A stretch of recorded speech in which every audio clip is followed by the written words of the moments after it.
Hello बच्चों। क्या हाल चाल। आई होप आप लोग मस्त होंगे, बढ़िया होंगे। अभी अभी न्यूज आया है कि आईसीआई कॉमर्स विजार्ड का रिजल्ट आ चुका है। तो फटाफट हम लोग देखते हैं कि कैसे रिजल्ट देखना है। और दूसरा बात कि कैसे लेवल 2 एग्जाम में अपियर होने के लिए क्या सब प्रोसेस हमें आगे करनी पड़ेगी। तो चलो फटाफट देखते हैं स्क्रीन। चलो बच्चों, तो देखो ये आईसीआई की कॉमर्स विजार्ड की वेबसाइट है। आपको रिजल्ट देखने के लिए क्या करना होगा, आपको लॉगिन करने होंगे। आपको जब आपने जब रजिस्ट्रेशन किया होगा तो आपके ईमेल आईडी पे यूजर आईडी और पासवर्ड मिला होगा, जिसके बेसिस पे आपने लेवल 1 का एग्जाम दिया होगा। तो वही यूजर आईडी और पासवर्ड और साथ में ये सिक्योरिटी कोड जो नीचे में दिया हुआ है वो आपको फिल करना है, उसके बाद आपको लॉगिन करनी है। आई होप आपको यहां तक आपको पता होगा। अब देखो बच्चों, मैंने लॉगिन कर लिया। मैंने अपने एक स्टूडेंट का यूजर आईडी और पासवर्ड से लॉगिन किया है। और मैं देख रहा हूं कि यहाँ पे तीन ऑप्शन हमें दिख रहा है, एक पर्सनल इंफॉर्मेशन, दूसरा लेवल 1 सर्टिफिकेट स्टेटस और तीसरा अपलोड डॉक्यूमेंट्स। तो जैसे ही आप लेवल 1 सर्टिफिकेट स्टेटस पे क्लिक करोगे तो आपको दिखेगा whether you are eligible for level 2 exam और नॉट। तो जैसा कि आप देख सकते हो कि इस बच्चे ने लेवल 1 एग्जाम क्वालिफाई कर लिया है और वो एलिजिबल है लेवल 2 एग्जाम। अगर आप लेवल 1 एग्जाम क्लियर नहीं किए होंगे तो आपको स्टेटस दिखेगा you are not eligible for level 2 exam. तो कोई टेंशन की बात नहीं है। अगर आपने लेवल 1 एग्जाम क्लियर नहीं किया तो आप अगर क्लास 9th और 10th के स्टूडेंट हो या क्लास 11th के स्टूडेंट हो तो हर साल ये एग्जाम कंडक्ट होता है टिल बीकॉम के लेवल तक। तो अगले साल आपको फिर से वापस प्रयास करनी है। और जिस बच्चे ने लेवल 1 एग्जाम क्लियर कर लिया है तो उसके उसको मेरे तरफ से बहुत सारी ढेर सारी शुभकामनाएं। और अब आपको लेवल 2 एग्जाम के लिए आपको प्रिपेयर करनी है, आपको बहुत सारी मेहनत करनी है। आपको सैंपल पेपर आपके पास ऑलरेडी होगा, आप यहां से डाउनलोड भी कर सकते हैं सैंपल पेपर और देख सकते हैं। चूंकि आपने लेवल 1 का एग्जाम क्वालिफाई किया है तो आपको पता चल गया होगा कि किस तरह का क्वेश्चन आता है।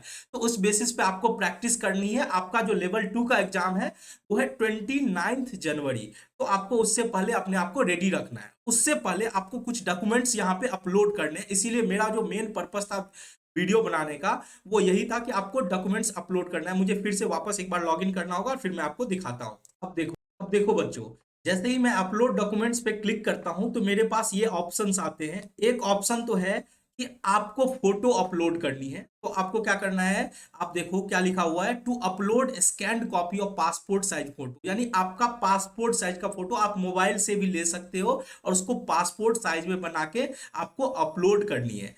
ठीक है। और साथ में आपको सर्टिफिकेट, मार्कशीट या फी रिसीप्ट, देखो या तो कोई सर्टिफिकेट जो जिस क्लास में आप पढ़ते हो, क्लास 9th के बच्चे हो तो उसके लिए 9th का सर्टिफिकेट, 10th में हो तो 10th का कोई सा भी सर्टिफिकेट या कोई मार्कशीट, या फिर आपने जो फी पेमेंट किया था जब आपने रजिस्ट्रेशन किया था तो उस टाइम में आप फी पेमेंट किए होंगे उसका कॉपी कोई भी आपको अपलोड करनी है। अपलोड कैसे होगा, तो जस्ट आपको क्लिक करना है और आपको अपलोड कर लेनी है। ठीक है। उसी तरह से आपको आईडी प्रूफ भी अपलोड करना है। तो आईडी प्रूफ में आप कोई सा भी गवर्नमेंट का कार्ड जैसे कि आधार कार्ड आप यूज कर सकते हो आईडी प्रूफ के लिए। मैं एक बार आपको इंस्ट्रक्शन पढ़ के सुना देता हूं। तो upload scan copy of passport size photo, यानी आपको पासपोर्ट साइज फोटो अपलोड करना है, या सर्टिफिकेट, मार्कशीट। अब ये तीनों नहीं करना है, सर्टिफिकेट, मार्कशीट और फी रिसीट, उनमें से कोई एक अपलोड करना है इस बीच वाले में। एंड आईडी प्रूफ, तो आपको फोटो और दूसरा सर्टिफिकेट या फिर मार्कशीट या फिर फी रिसिप्ट, उसमें से कोई एक अपलोड करना है और फिर तीसरा आईडी प्रूफ अपलोड करना है। Please upload your recent passport size photo. ऐसा नहीं कि आप 4 साल पुराना फोटो अपलोड कीजिएगा, अभी रिसेंट वाला फोटो अपलोड कीजिएगा। ठीक है। और वही बोला जा रहा है मार्कशीट भी आपको रिसेंट वाले, यानी अगर आप 10वीं के बच्चे हैं तो अब चूंकि 10वीं में अपियर हो रहे तो आपके पास 10th का तो मार्कशीट होगा नहीं या 10th का तो कोई सर्टिफिकेट होगा नहीं। तो अब 10वीं के बच्चे 9th का सर्टिफिकेट अपलोड करेंगे और 9th के बच्चे क्लास 8 का सर्टिफिकेट अपलोड कर सकते हैं। ठीक है। तो उस तरह से आपको करने हैं।